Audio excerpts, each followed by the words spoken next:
नमस्कार दोस्तों, कैसे हैं आप सभी। आशा है सपरिवार स्वस्थ कुशल और आनंद से होंगे। मेरा नाम है सूरज पंत और आप देख रहे हैं एसपी रिएक्शन वीडियो।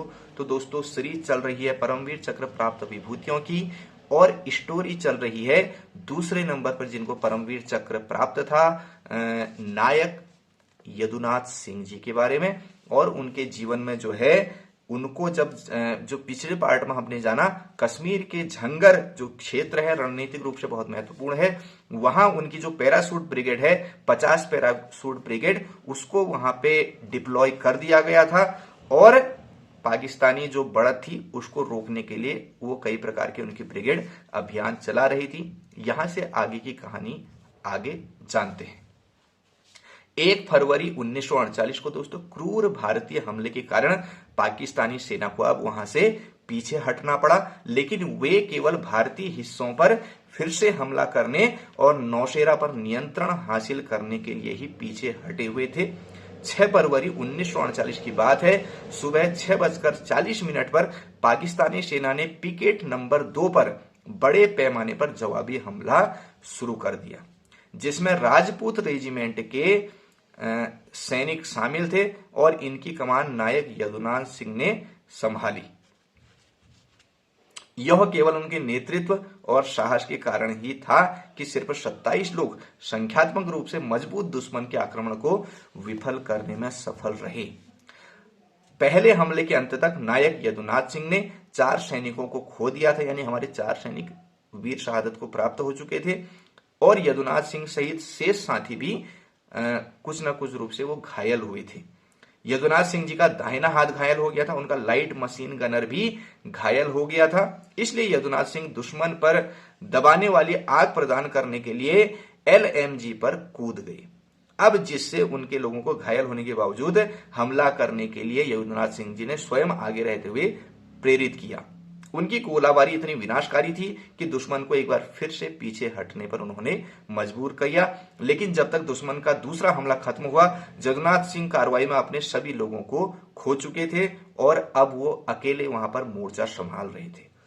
उन्होंने खुद को दुश्मन के तीसरे आक्रमण के लिए तैयार रखा, क्योंकि वह दुश्मन को तब तक इंतजार कराना चाहते थे जब तक कि तीसरी पैरासूट जो राजपूत बटालियन के अतिरिक्त सैनिक थे वो ताइन की धार तक नहीं पहुंच जाते। सभी साथी सैनिकों को खो देने और खुद का दाहिना हाथ घायल होने के बावजूद यदुनाथ सिंह जी ने स्वयं का दुश्मन के हमले की तीसरी लहर के लिए अपने को तैयार किया। और कार्रवाई के दौरान नायक यदुनाथ सिंह 2 गोलियां लगी, एक सीने में और दूसरी सर में। इस तरह की चोटों के कारण वह गिर गए और भारत माता की रक्षा करते हुए दोस्तों अपना सर्वस्व बलिदान कर दिया। अब उनको परमवीर चक्र किस प्रकार से प्राप्त हुआ, ये तो उनकी शहादत की स्टोरी थी। आगे जानते हैं। नायक यदुनाथ सिंह राठौर को यानी उनके शहादत के बाद 26 जनवरी 1950 को दुश्मन के संगठित हमले को अंजाम देने और ताइन धार की स्थिति को अकेले दम पर हासिल करने के लिए भारतीय सेना के सर्वोच्च सम्मान परमवीर चक्र से सम्मानित किया गया। 6 फरवरी 1948 को ताइन धार में नंबर 2 पिकेट पर नंबर 27373 नायक यदुनाथ सिंह एक फॉरवर्ड सेक्शन पोस्ट की कमान में थे, जिसने दुश्मन के हमले का पूरा खामियाजा भुगता। भारी बाधाओं के खिलाफ 9 लोगों ने छोटी चौकी पर कब्जा कर लिया था। दुश्मन के इस चौकी पर काबू पाने के लिए लगातार लहरों में और बड़ी क्रूरता के साथ उन्होंने हमला किया। एक उग्र हमले में पहली लहर चौकी तक पहुंच गई। महान वीरता और नेतृत्व के शानदार गुणों का प्रदर्शन करते हुए नायक यदुनाथ सिंह जी ने अपने निपटान में छोटे बल का इस्तेमाल किया और दुश्मन को पूरी तरीके से भ्रम में पीछे हटने पर मजबूर कर दिया।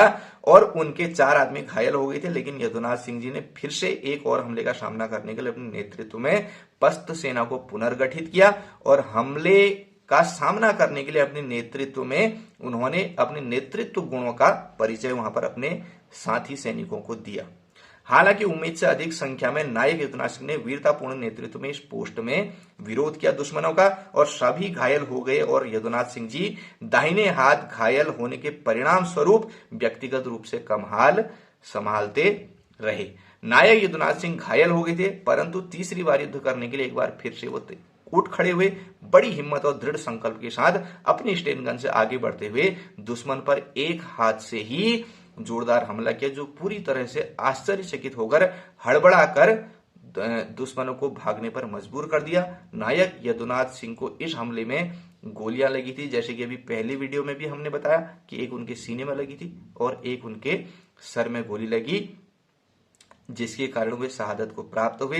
दुश्मन पर अकेला हमला करते हुए इस गैर कमीशन अधिकारी ने वीरता और आत्म बलिदान का सर्वोच्च कार्य किया और ऐसा करके अपने सेक्शन, अपने पूरे पिकेट को दुश्मन के कब्जे में आने से बचा लिया। अब जानते हैं कि नायक यदुनाथ सिंह जी को कौन कौन से सम्मान उनको शहादत के लिए दिए गए थे।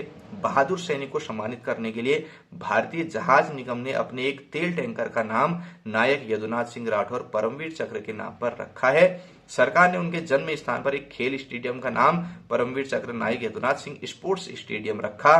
शहीद के सम्मान में सरकार ने लखनऊ में एक चौक का नाम उनके नाम पर रखा है और 6 फरवरी 1978 को सेना डाक सेवा कोर ने बहादुर शहीद सैनिक के सम्मान में एक डाक टिकट जारी किया। दोस्तों, ये थी कहानी परमवीर चक्र प्राप्त नायक यदुनाथ सिंह जी की। तो आइए हम सब मिलकर के ऐसे वीर भारतीय वीर सपूत को सैल्यूट करें, उनको नमन करें और भारत माता की जय बोलते हुए इस पार्ट को यहीं पे समाप्त करते हैं। अगली वीडियो में ऐसे ही तीसरे किसी वीर की हम कहानी लेकर आएंगे जिनको तीसरे नंबर पे परमवीर चक्र प्राप्त हुआ था। तब तक के लिए जय हिंद, वंदे मातरम, भारत माता की जय।